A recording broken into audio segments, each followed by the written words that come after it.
নমস্কার বন্ধুরা, জয়ার পাকশালাতে সবাইকে স্বাগত। আজকে মরিচ ঝোল করে দেখাবো। এটা ঠাকুরবাড়ির একটি খুব বিখ্যাত একটি রান্না। আসুন দেখা যাক মরিচ ঝোল করার জন্য কি কি লাগছে।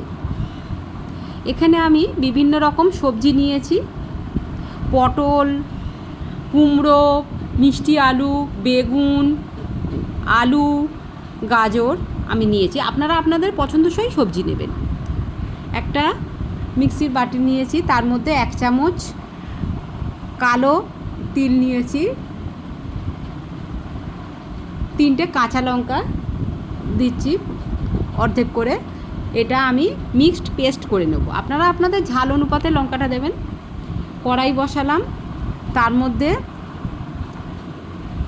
2 টেবিল চামচ সর্ষের তেল দিলাম, একটা শুকনো লঙ্কা ফাটিয়ে দিলাম, আর অল্প একটুখানি কালো তিল দিলাম।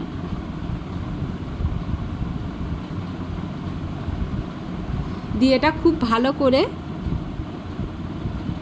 একটুখানি মিশিয়ে নিলাম। ফোড়নের গন্ধটা বের হলেই আলুটা দিয়ে দিলাম। আলুটা একটু ভেজে নেব।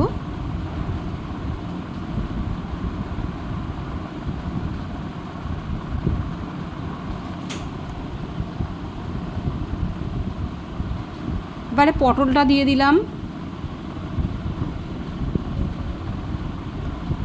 পটলটাও একটু ভেজে নেব।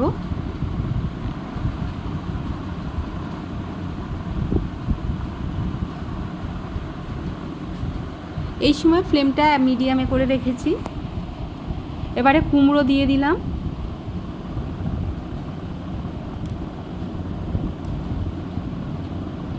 কুমড়োটাও হালকা একটু ভেজে নেব।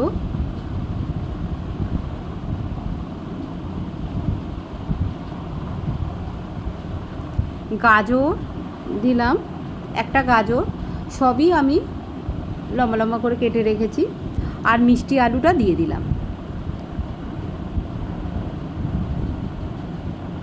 এবারে আরেকটু ভেজে নিয়ে আমি বেগুনটা দিয়ে দিলাম। একটা মাঝারি সাইজের বেগুন আমি চৌকো করে কেটে রেখেছি।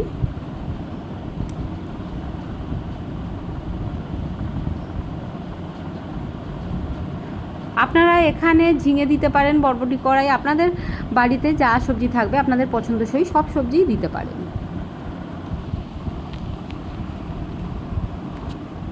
এটা 2-3 মিনিট ভেজে নিলাম।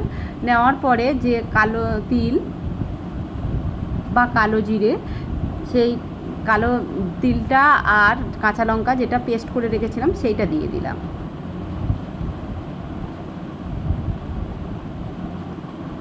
এবারে 2-4 মিনিট একটু ভাজা মতো করে নিয়েছি।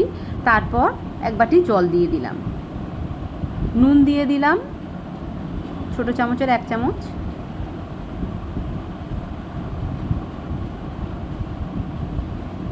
চিনি দিয়ে দিলাম 1/2 চামচ।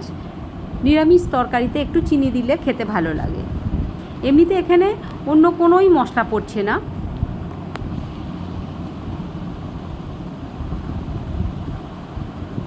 এটা একটু ফুটতে দেব।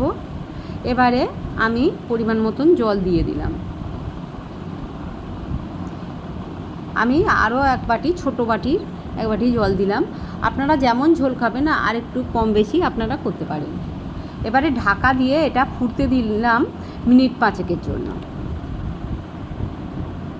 ফুটে গেছে। এই গরমের সময় যখন কিছুই ভালো লাগে না বা অসুস্থ কোনো ব্যক্তির এইভাবে করে যদি খাওয়াতে পারেন তাহলে খুবই ভালো হয়। খুবই তৃপ্তি ভরে খাবে এবং শরীরও খুব ভালো থাকে। আমি 1 বাটি দুধ দিয়ে দিলাম। রেসিপিটি ভালো লাগলে লাইক, শেয়ার, কমেন্ট এবং সাবস্ক্রাইব করতে ভুলবেন না। পাশে থাকা বেল আইকনটি প্রেস করে দেবেন। আমার নেক্সট ভিডিওর নোটিফিকেশান সবার আগে আপনার কাছে পৌঁছে যাবে। এটা খুব ভালো করে ফুটে গেছে।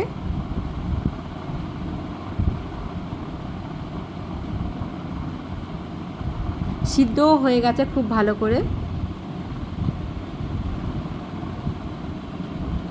আমি 1/2 চামচ ঘি দিয়ে দিলাম।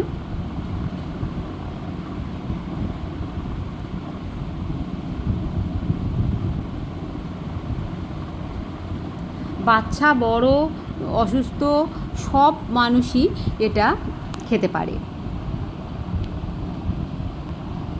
গরম ভাতের সঙ্গে এই রকম তরকারি জাস্ট অসাধারণ লাগে। খুব ভালো করে সব সিদ্ধ হয়ে গেছে।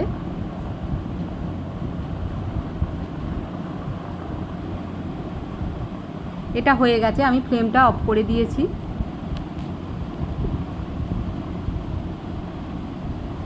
কত সুন্দর কালারফুল দেখতে লাগছে। কেমন লাগলো অবশ্যই জানাবেন। আপনাদের কমেন্টের অপেক্ষায় রইলাম।